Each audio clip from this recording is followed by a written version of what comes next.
यशोमती मैया के नंद लाला। कौन है आप? मुझे आपसे भय लग रहा है। आप मेरे भैया नहीं हो सकते। सही कहा तूने। जो मेरे विनाश को जन्म दे उस कुल घातिनी से मेरा कोई संबंध नहीं।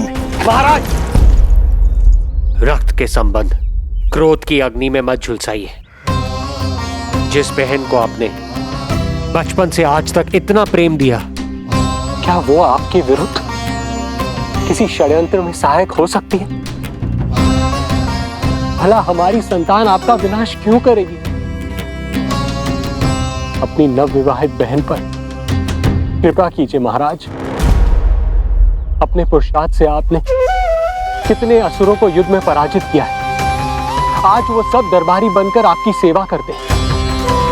हे महापराक्रमी कंस, यदि वो मायावी असुर आपको हानि नहीं पहुंचा पाए तो ये आपकी बहन आपका क्या बिगाड़ सकती है?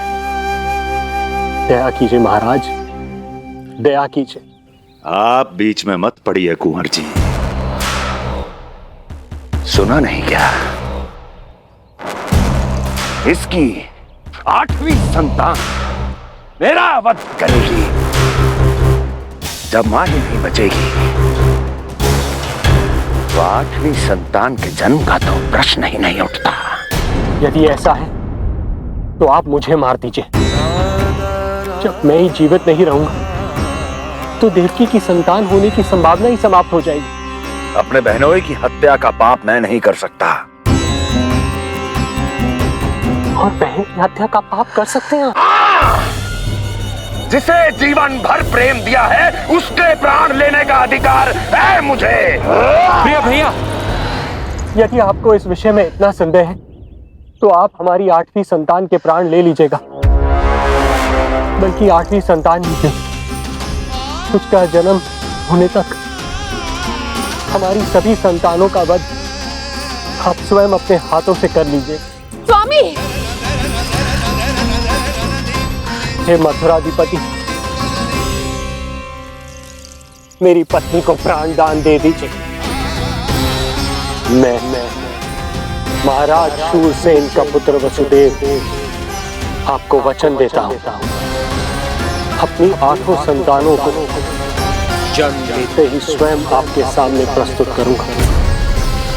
अपनी 8 संतानों को जन्म लेते ही स्वयं आपके सामने प्रस्तुत करूंगा।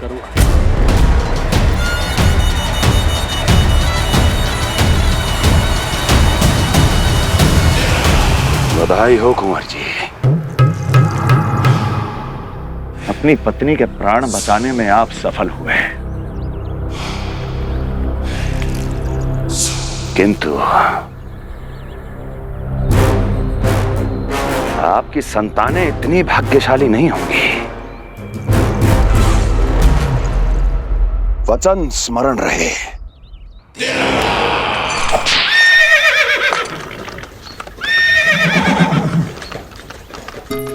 इस तरह रक्त की प्यासी कंस की तलवार की छाया में देवकी और वसुदेव का वैवाहिक जीवन प्रारंभ हुआ।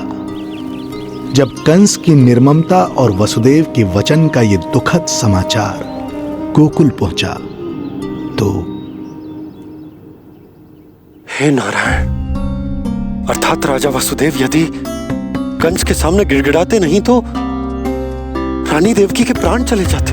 हाँ नंदराज, और अब वो दोनों कंस के महल में हैं, किंतु वो महल भी उनके लिए किसी बंदी गृह से कम नहीं है।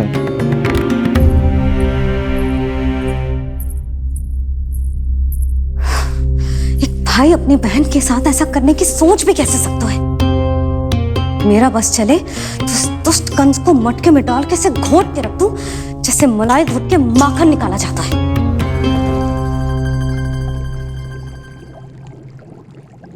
ना, माखन ना, जे कंस तो कीड़ा है। इसे तो पटक पटक के ऐसे मारना चाहिए जैसे कीड़ा निकालने के लिए धान के गट्ठर को पटका जाता है।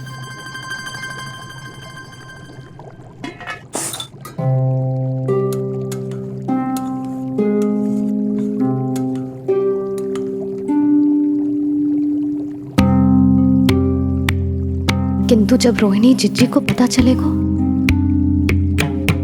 तो वो तो अपने आप को ही दोष देंगे, क्योंकि बालक ना होने के कारण उन्होंने ही वसुदेव जी को राजकुमारी देवकी के साथ दूसरा विवाह करने पर विवश किया था। हे ईश्वर, जिस सुख के लिए रोहिणी जिज्जी ने पत्नी जीवन का सबसे बड़ा त्याग किया था, जब उन्हें पता चलेगा कि वही सुख उस क्रूर कंस ने छीन के मटिया मेट कर दिया है, तो कितना कष्ट पहुंचेगा।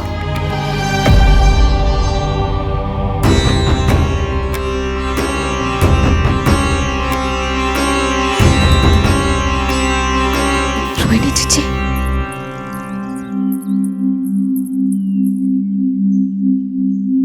गोप नरेश, कृपया मुझे अपने भैया के पास ले चलिए।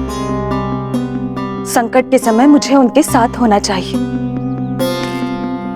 किंतु भाभी, पता चलो है वसुदेव भैया और देवकी भाभी कंस के महल में कड़े पहरे में रखे गए। पति पत्नी एक दूसरे का संबल होते हैं। कंस का पहरा कितना भी कष्टदायक क्यों ना हो, इस समय उन्हें और बहन देवकी को मेरी आवश्यकता है।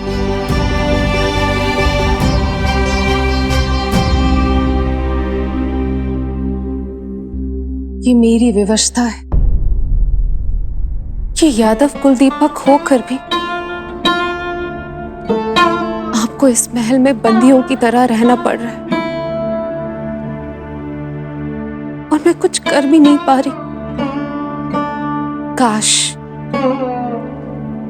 आपने मुझसे विवाह ही ना किया होता। तो क्या मैं अपने भाग्य से भाग पाता देवकी?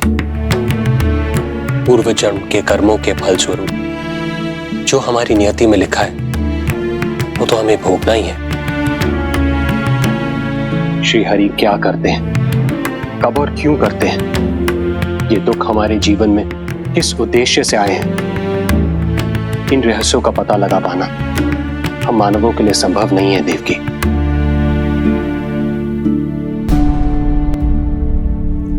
तो फिर चलिए यहां से भाग चलते हैं, कहीं ऐसे स्थान पर जहां भैया की छाया भी हम पर ना पड़ सके। नहीं प्रिय, कंस के गुप्तचरों की दृष्टि हम पर अवश्य होगी, और मैं ऐसा कोई कार्य नहीं कर सकता जिससे तुम्हारे जीवन पर कोई संकट आए। और मैंने उन्हें अपनी सभी संतानों को सौंपने का वचन भी दिया है। अपना वचन मेरे लिए प्राणों से भी अधिक महत्वपूर्ण है देवकी।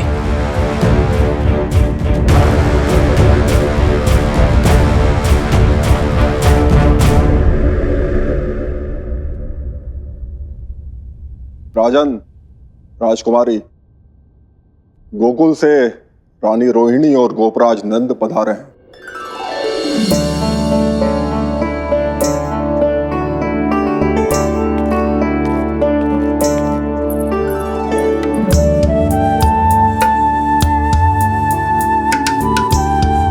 स्वामी,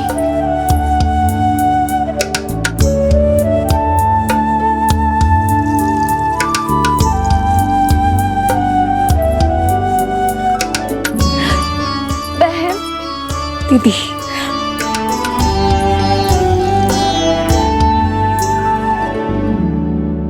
भाई नंद, जो आप हमारे लिए कर रहे हैं उसके लिए धन्यवाद शब्द बहुत छोटा है। मैं अपने भाग्य को स्वीकार कर चुका हूं। यदि यही श्री नारायण की इच्छा है तो यही सही।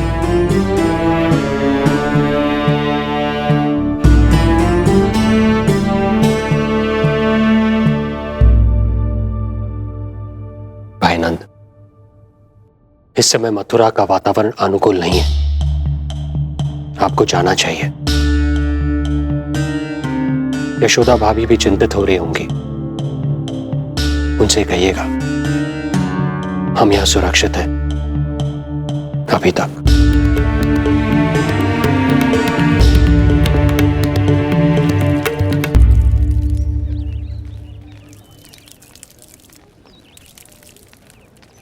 वसुदेव भैया का भाग्य पर भरोसा देख वे अपनी संतानों को कंस को अवश्य सौंपेंगे। ईश्वर, इतना कठोर वचन, जब इसे निभाने का कठिन समय आएगा तो कैसा अनुभव करेंगे वे? उनका हृदय तो चकनाचूर हो जाएगा।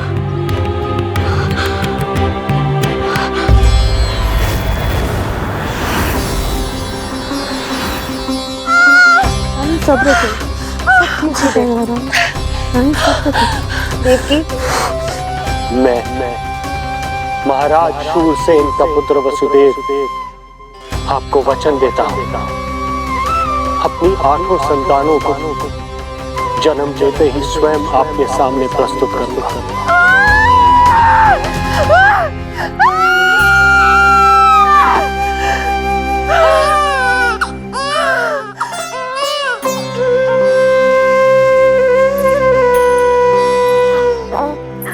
बधाई हो स्वामी, आपको पुत्र रत्न प्राप्त हुआ है।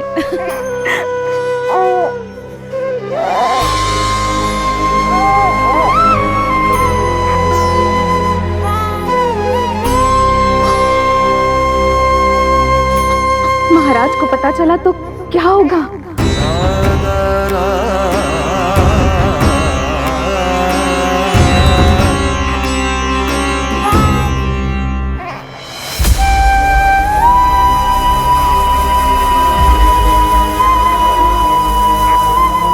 अपने पुत्र को इन हाथों में थामना। कितने वर्षों से इस पल की प्रतीक्षा कर रहा था मैं, और आज जब यह पल आया है, मेरी आंखों में दुख के आंसू हैं। एक पिता जब प्रथम बार अपनी संतान को गोद में उठाता है तो सबसे पहले यह सोचता है कि उसे क्या नाम दूं, उसका सुनहरा भविष्य कैसे सुनिश्चित करे। किंतु मैं वो भाग्यहीन पिता हूं जो अपने पुत्र का भविष्य मृत्यु के अंधकार में डुबोने जा रहा है। मैं इसे नाम देकर क्या करूंगा?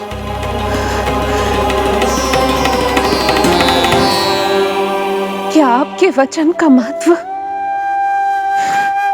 आपके पुत्र के प्राणों से अधिक है स्वामी?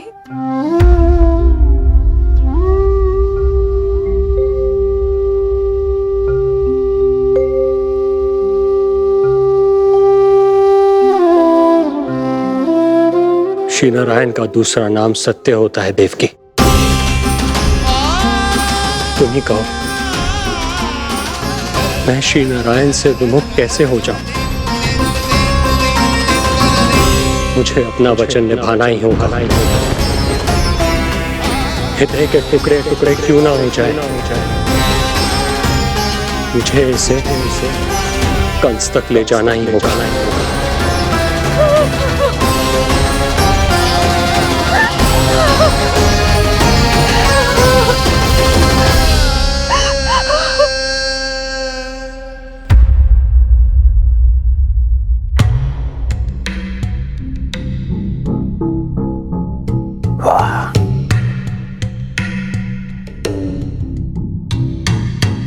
इतना स्वादिष्ट भोजन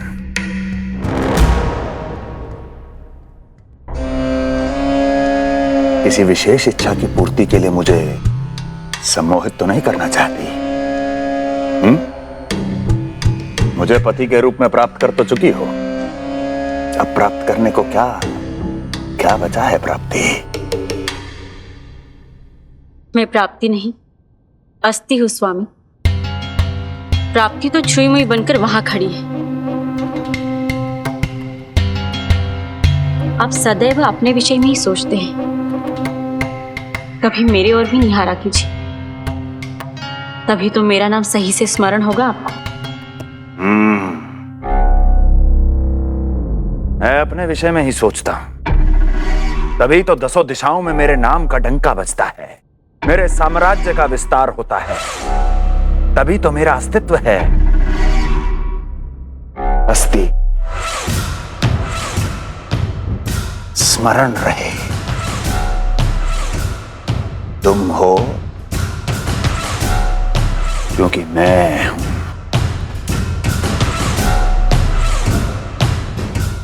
वन में यदि सिंह न हो तो उसके आश्रिति पर गीदड़ भी आक्रमण कर देते हैं। सिंह कभी अपने शत्रु को एक क्षण भी जीवित नहीं छोड़ता महाराज। आपने तो छोड़ दिया देवकी को। सिंह नहीं, आप वो गाय हैं जो अपनी कसाई से अथाह प्रेम करती है।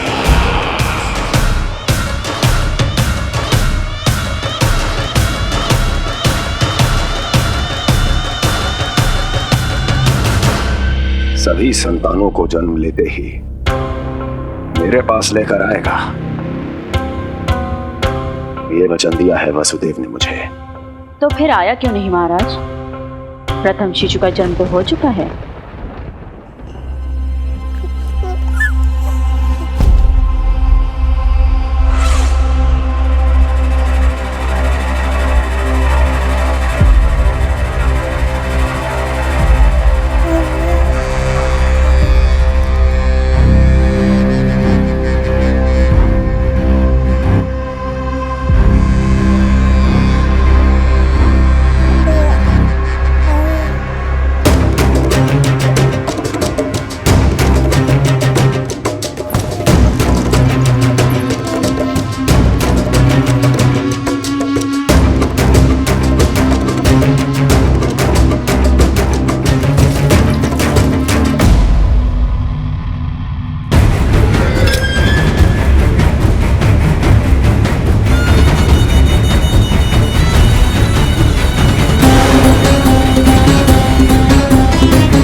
कुल के यादव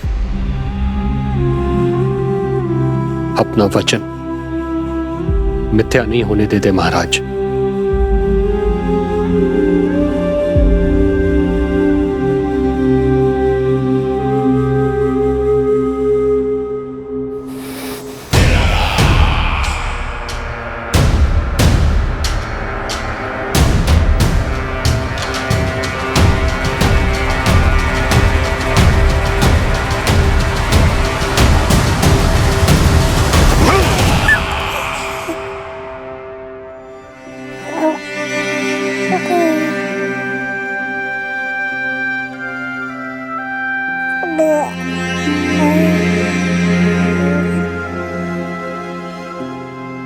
ये देवकी का पुत्र है, मेरी बहन जो मुझे प्रिय हुआ करती थी, उसका प्रथम पुत्र है ये, मेरा प्रथम भांजा।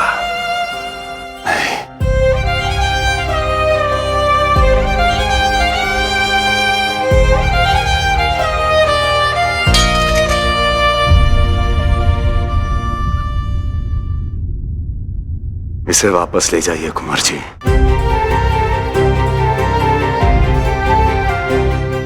देवकी की प्रथम संतान से मुझे कोई संकट नहीं।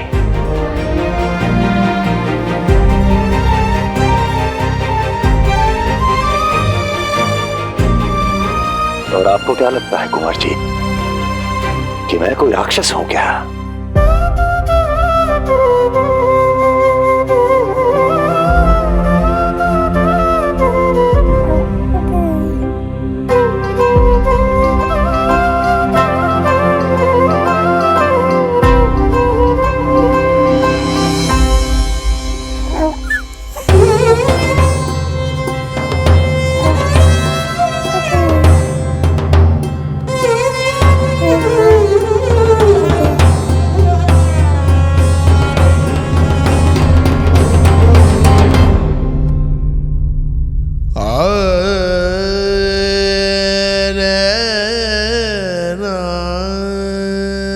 तो उसे अपनी गोद पे भी नहीं उठा पाई थी दीदी। उसका वो सुकुमार मुख मेरी स्मृति से जा ही नहीं रहा। वो मधुर रुदन अभी तक मेरे कानों में गूंज रहा है। मैं तुम्हारी पीड़ा का अनुमान लगा सकती हूँ देवकी। मैंने उसे जन्म नहीं दिया था, फिर भी मेरे कान अभी तक उसके रुदन की ध्वनि सुन रहे हैं। क्योंकि ये अपनी माओ को पुकार रहा है। तुम्हारे भैया ने हमारे पुत्र को प्राणदान दे दिया देवकी।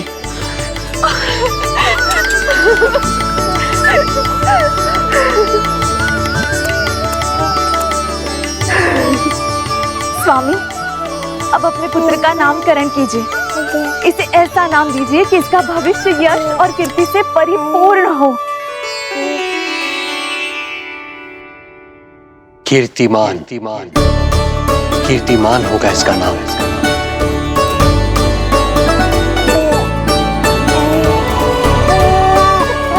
कीर्तिमान।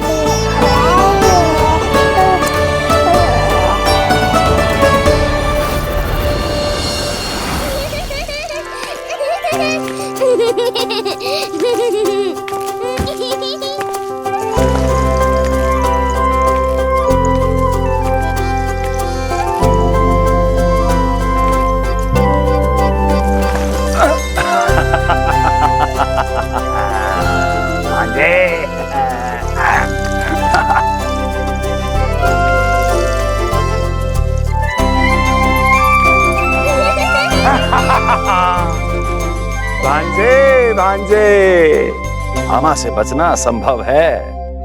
मामा जी, आपकी भुजाओं में कितना बल है, मुझे पीड़ा हो रही है। मेरा दूसरा हाथ पकड़ लीजिए। तुझे पीड़ा हो रही है? ये ले।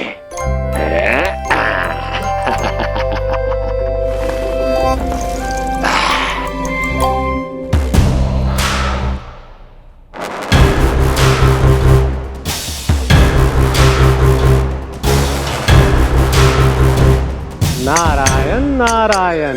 मामा जी मूर्ख बन गए, मामा जी मूर्ख बन गए, मामा जी मूर्ख बन गए। इतना दुस्साहस! जा खेल। अब मामा जो है देवर्षि के साथ मंत्रणा करेंगे। जा खेल। क्योंकि अत्यंत महत्वपूर्ण ना हो तो देवर्षि हमारे द्वार पर आने का कष्ट नहीं उठाएंगे। कहिए देवर्षि, कैसे आना हुआ? मैं तो बस आपको ये अद्भुत कमल पुष्प भेंट करने आया था महाराज। इसे देखते ही मुझे आपका स्मरण हुआ था। मानो ये मुझे पुकार कर कह रहा हो, मुझे महाराज कंस के पास ले चलिए। इसमें तो कुछ भी विशेष नहीं है देवर्षि। इसमें 8 पंखुड़ियां हैं महाराज, और 8वीं पंखुड़ी सबसे विशेष है। यदि विश्वास न हो तो आप स्वयं गिनकर देख लीजिए। आप मेरा उपहास कर रहे हैं देवर्षि। आप गिनिए तो सही महाराज। 1 2 3 4 5 6 7 8। क्या आप निश्चित रूप से कह सकते हैं कि यही 8वीं पंखुड़ी है? विचार कीजिए महाराज। क्या आप बिना किसी शंका के कह सकते हैं कि कौन सी पंखुड़ी पहली है और कौन सी 8वीं? क्या आप पूर्ण विश्वास के साथ कह सकते हैं कि कौन प्रथम है और कौन अंतिम? फिर चाहे वो पंखुड़ी हो या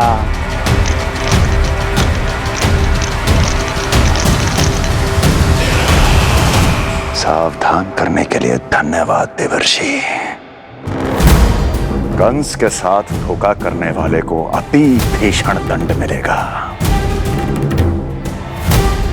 भविष्य में ऐसी कल्पना मात्र से ही मेरे शत्रु भय से कांप उठेंगे। मथुरा नरेश, मैं तो मात्र पंखुड़ियों की बात कर रहा था। यदि आपने कुछ और समझ लिया है तो उसका उत्तरदायित्व मेरा नहीं है। नारायण नारायण।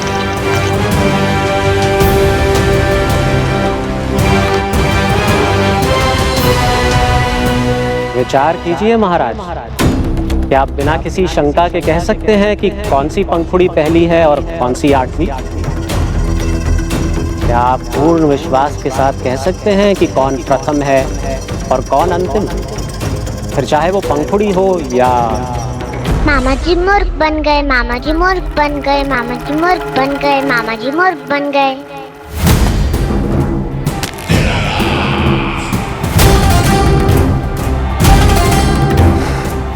कंस को कोई मूर्ख नहीं बना सकता। कीर्तिमान। जी मामा जी। क्रोध काम लोभ मद मोह मत्सर, क्रोध काम लोभ मद मोह मत्सर, क्रोध काम लोभ। मामा जी मुझे दर्द हो रहा है। मद मोह मत्सर, क्रोध काम लोभ मद मोह मत्सर। स्वामी, ये कीर्तिमान के लिए कैसा लग रहा है? ये लीजिए स्वामी।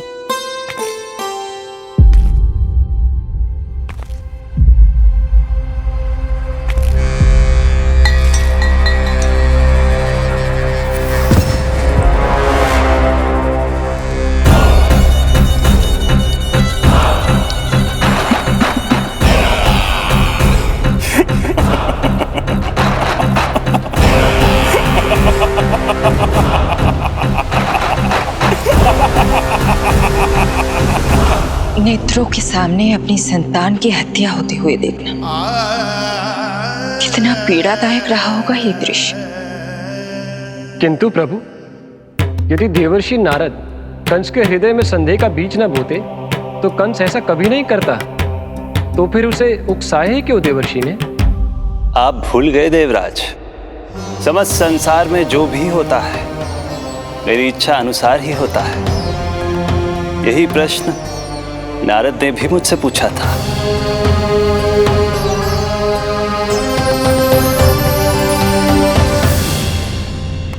नारायण नारायण।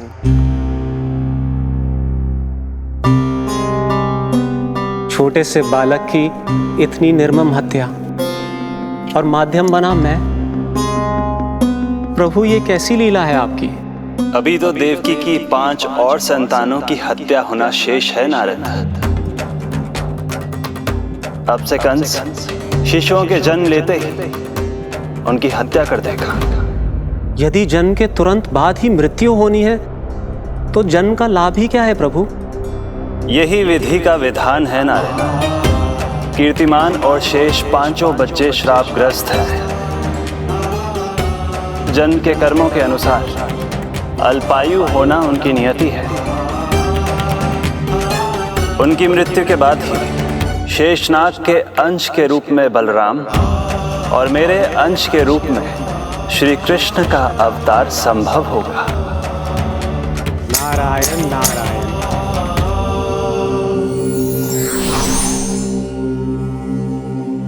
देवकी के पुत्र एक के बाद एक जन्म लेते रहे और उनकी हत्या कर कंस अपने पापों की संख्या में वृद्धि करता रहा।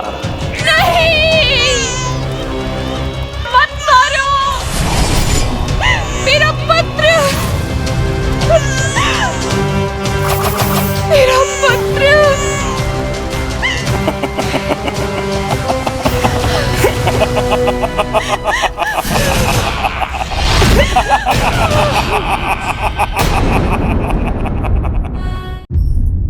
अब उसकी क्रूरता की कथा ऐसे मोड़ पर आ पहुंची जहां से वापसी असंभव है, क्योंकि अभी अभी उसने देवकी के छठे पुत्र का वध कर दिया है। हे प्रभु, कितना दुर्दांत है ये कंस। किंतु एक ही जन्म में एक साथ 2 माताओं का पुत्र बनने में उसने आपकी सहायता कैसे की प्रभु? उसके भय ने उससे ये कार्य सहज ही करवा दिया देवराज। जन्म लेते ही माता देवकी के सभी पुत्रों की हत्या कर उसने मुझे विवश कर दिया है। अब जीवित रहने के लिए मेरे अवतार को माता देवकी की कोख से जन्म लेने के तुरंत बाद मैया यशोदा के पास गोकुल जाना ही होगा। और इस प्रकार कंस के कारण एक ही जन्म में दो माताओं का पुत्र बनने का आपका वचन सत्य सिद्ध होगा। आपकी लीला अपरंपार है प्रभु। आप सब अब निश्चिंत होकर जाइए। मेरे अवतार के जन्म होने की घड़ी अब निकट ही है। हम धन्य हुए प्रभु। हम धन्य हुए प्रभु।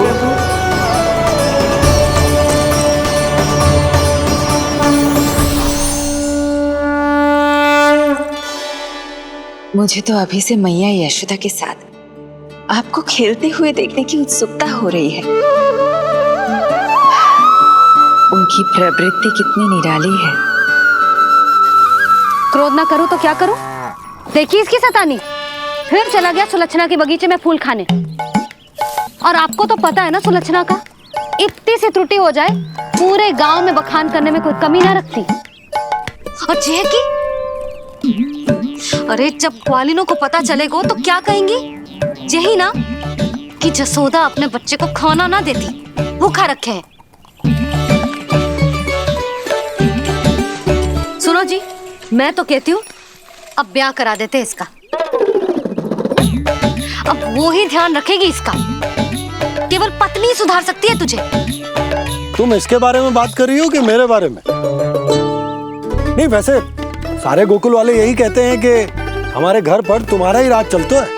हे नारायण, ये परिहास की बात है क्या?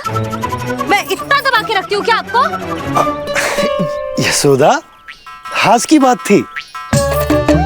रामू के कारण मुंह से निकल गई। तुझसे तो मैं बात ही ना करूंगी। कर अपने मन की।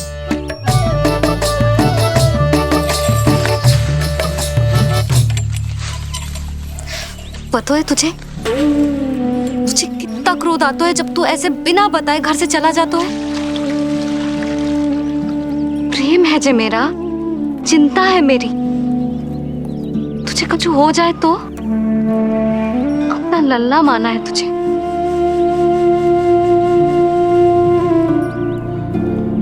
मेरे भाग्य में तो मां बनना लिखो ही ना है।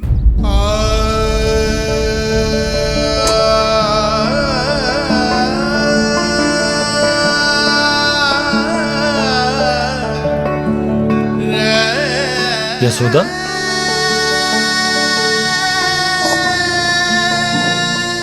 आपको पता है, जब मैं छोटी थी इसके जैसी चंचल थी। गांव वाले कहते थे एक बार बड़ी हो जाएगी अपने आप ठहराव आ जाएगा। ना आयो। फिर बड़े बूढ़े कहने लगे चिंता की कछु बात ना है, एक बार शादी हो जाएगी सब ठीक हो जाएगा। ना हुआ। फिर सबन ने कही एक बार बालक हो जाने दो, गोद भर जाएगी अपने आप परिपक्व हो जाएगी। पर गोद तो भरी ना मेरी। बालक तो हुआ ही ना। उस पर जब जे भी भाग जाता है तो मुझे रह रह के यही स्मरण होता है कि कमी मुझ में ही है। मैं ही किसी बात का ध्यान न रख पाती। संभव है यही कारण से नारायण ने बालक ना दियो मुझे। यदि देते तो बहुत बुरी मैया बनती मैं। यशोदा, क्या होगा तुम्हें? कहाँ की बात कहाँ लेकर जा रही हो तुम?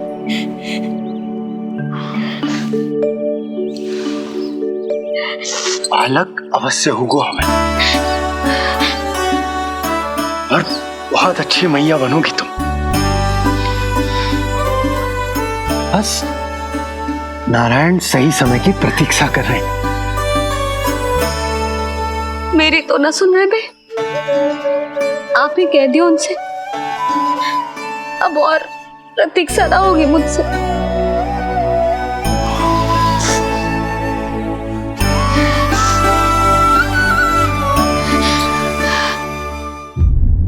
प्रतीक्षा तो अब मुझसे भी नहीं हो रही मैया। तो फिर मैया की इच्छा पूरी कीजिए प्रभु।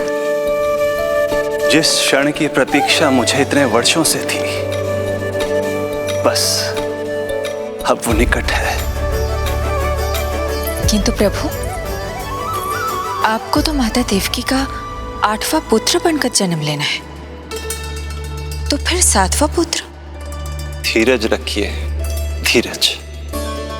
आपको तो ज्ञात ही है, मेरे यहां देर है, अंधेर नहीं। मैं यहाँ तुम दोनों पर आश्रित हूँ यशोदा। भोजन, सुरक्षा, परिवार का अपनापन सब कुछ दिया है तुमने मुझे, किंतु मेरा दुख मुझे एक क्षण भी चैन लेने नहीं देता। मेरे स्वामी और बहन देवकी कितने ही वर्षों से कंस की काल कोठरी में बंदी है। दिन रात नियति के शाप को सहन करने के अतिरिक्त और कोई उपाय नहीं है उनके पास। ऐसे में मैं सुख की सांस कैसे लूं? कीर्तिमान की हत्या के बाद मेरी सुरक्षा के लिए मेरे स्वामी ने मुझे यहाँ भिजवा दिया चुपचाप, किंतु मेरा हृदय तो वही छूट गया यशोदा। इससे तो अच्छा होता कि मैं भी उसी कारागार में होती, मेरे स्वामी और बहन देवकी का दुख तो साझा कर पाती। अपनी 6 संतानों को कंस के हाथों मृत्यु के गोद में जाते देखा है उन्होंने। अब तो मुझे उस क्षण की कल्पना से भी डर लगने लगा है, जब देवकी अपने 7वें पुत्र को अपने गर्भ में धारण करेगी। भय से भविष्य नहीं टलता, होनी होकर ही रहती है। समय बीता और देवकी के गर्भ में 7वें पुत्र का आगमन हुआ। क्या इसका भी भविष्य वही होगा जिसके भाइयों का हुआ था? इस बंदी गृह की दीवारें, प्रत्येक ईंट, प्रत्येक पत्थर, यहां तक कि यहां की वायु भी उस कंस की बंदी है। अब तक तो उसे सूचना भी मिल चुकी होगी। वो निर्दयी, क्रूर प्रतीक्षा कर रहा होगा कि कब तुम्हें प्रसव हो और कब उसकी तलवार हमारे नन्हे शिशु, हमारी 7वीं संतान का रक्त पिए।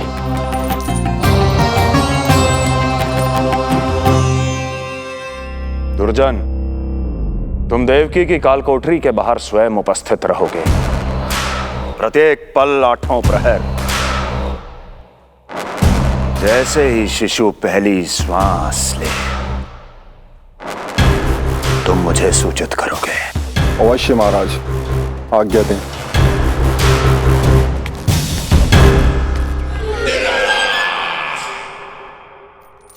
कुछ कीजिए स्वामी, कुछ कीजिए। मैं नहीं चाहती कि ये अपनी प्रथम श्वास इस बंदी गृह में ले। देवकी, विवशता से मेरा कलेजा भी फटा जा रहा है, किंतु इस काल कोठरी में बंद मैं कर ही क्या सकता हूं? किंतु इस सृष्टि के पालनहार, जगत के नियंता श्री हरि तो कर सकते हैं, तो फिर क्यों नहीं करते वो कुछ ऐसा कि कम से कम मेरी इस संतान का अंत उतना दुखद ना हो जैसा अन्य संतानों का हुआ था।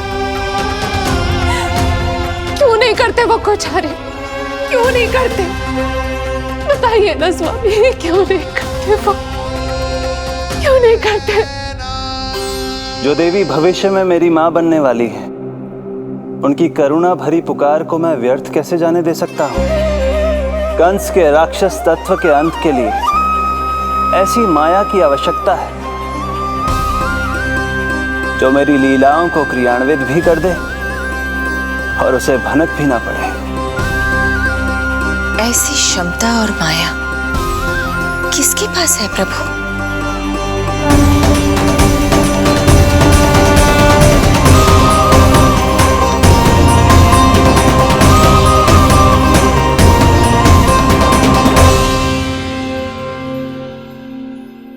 ओम नमो आकर्षिणी ज्वाला मालिनी, ओम नमो भगवती क्लेशनाशिनी।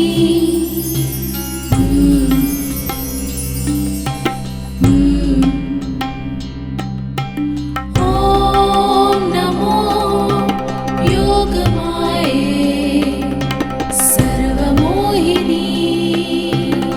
ओम नमो योगमाये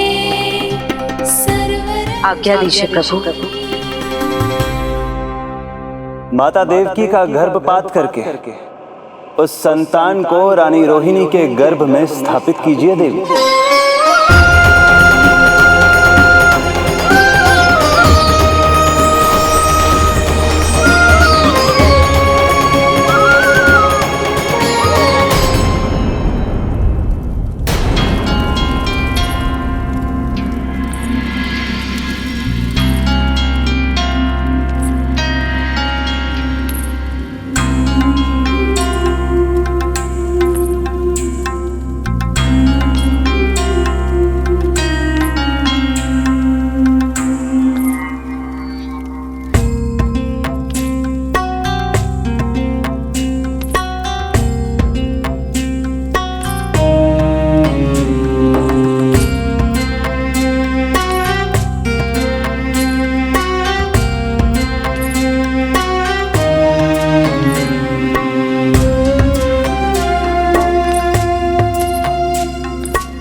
योग माया ने अपना कार्य पूर्ण किया। सुबह सूर्य की रश्मियां देवी रोहिणी को ऐसा संदेश सुनाएंगी जिसे सुनकर वो प्रसन्नता से झूम उठेंगी।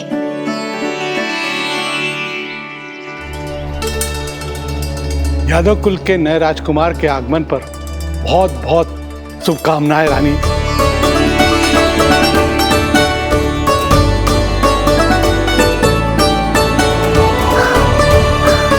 यशोदा, मैं माँ बनने वाली हूँ। यशोदा, सुना तुमने? चिच्ची, मैं माँ बनने वाली हूँ। मैं माँ बनने वाली हूँ यशोदा। अरे संभाल के जीजी चित्कार कर रही हो। बधाई हो चिच्ची, बधाई हो, बहुत बहुत बधाई हो।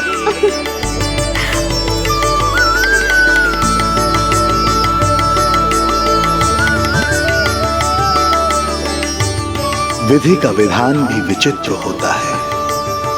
रोहिणी, जिनका ये पुत्र नहीं है वो प्रसन्न है, किंतु देवकी जिनका ये पुत्र है वो व्याकुल है।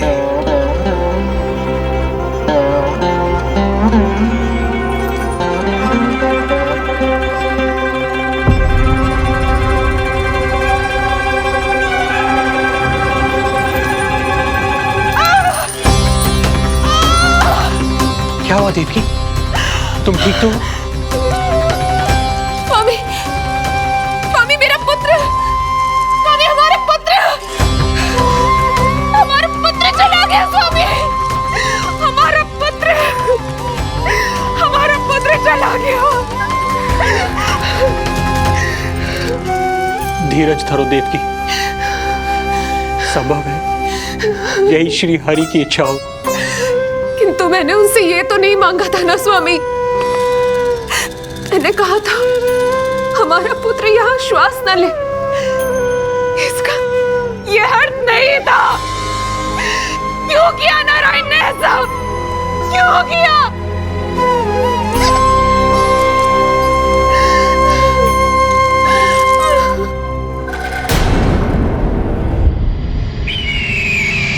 तो ये सत्य है महाराज, राजकुमारी देवकी का गर्भपात हो गया है। बच गया वो शिशु। किंतु यदि मेरे हाथों उसकी मृत्यु होती तो अधिक कष्ट होता उसे। सुख में समय पंख लगाकर उड़ता है। शीघ्र ही रोहिणी के प्रसव का दिन आ पहुंचा और उसने एक स्वस्थ और सुंदर बालक को जन्म दिया।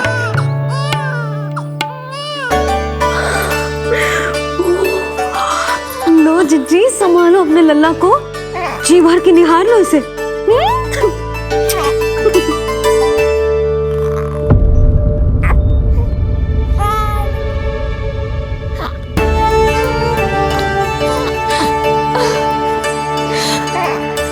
मेरा पुत्र राजकुमार।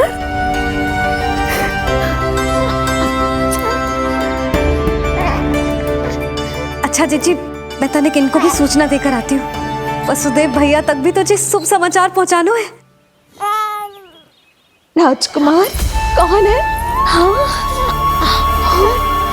गोकुल का राजकुमार है। हाँ गोकुल का राजकुमार है मेरा बच्चा। बल तो इतना है कि पूछो ही मत आप। एक बार उंगली पकड़ लेना तो उसके बाद छुड़ाना अत्यंत कठिन हो जाता है। और दृष्टि ऐसी कि एक बार में मन मोह ले। भगवान श्री राम की भांति सबको प्रसन्न रखतो है। बस तो फिर उसका नाम बल राम रखना। तो फिर उसका नाम बल राम रखना। देवकी, बधाई हो, तुम छोटी मां बन गई। भैया, आप दोनों कछु चिंता न करियो। बलराम का लालन पालन मेरा उत्तरदायित्व है। उसे कछु कमी ना होने दूंगा मैं।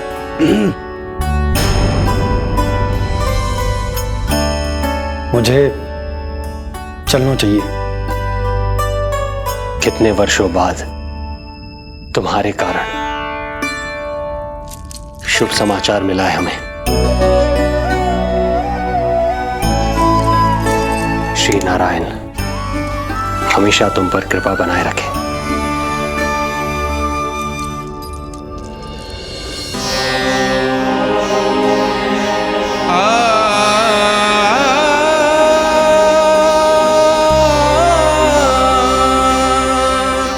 आपको बहुत बहुत बधाई हो स्वामी।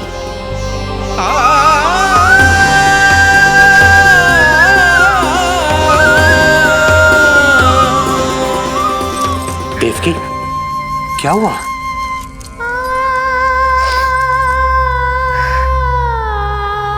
कुछ नहीं। रोहिणी दीदी ने हमको वो सुख दे दिया जो मैं कभी ना दे सकी। उन्होंने आपको संतान दे दी, किंतु मैं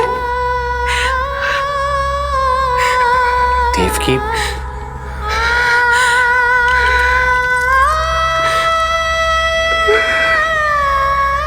इस समय जो व्यथा माता देवकी की है, वही पीड़ा माता यशोदा की भी है।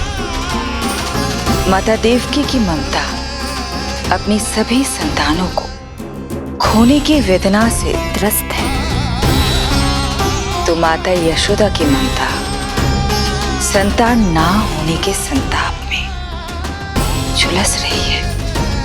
सत्य कहा देवी, मुझे आभास हो रहा है मैया यशोदा का हृदय मुझे अपनी गोद में खिलाने के लिए कितना व्याकुल है। सच्ची श्रीहरि, सच्ची में प्रसन्न हूं मैं कि आपके आशीर्वाद से रोहिणी जी को इतना प्यारा लल्ला हुआ है। पर मुझसे क्या त्रुटि हुई नारायण? मुझे क्यों न दियो आपने लल्ला? मुझसे क्या त्रुटि हुई नारायण? मुझे क्यों न दियो आपने लल्ला?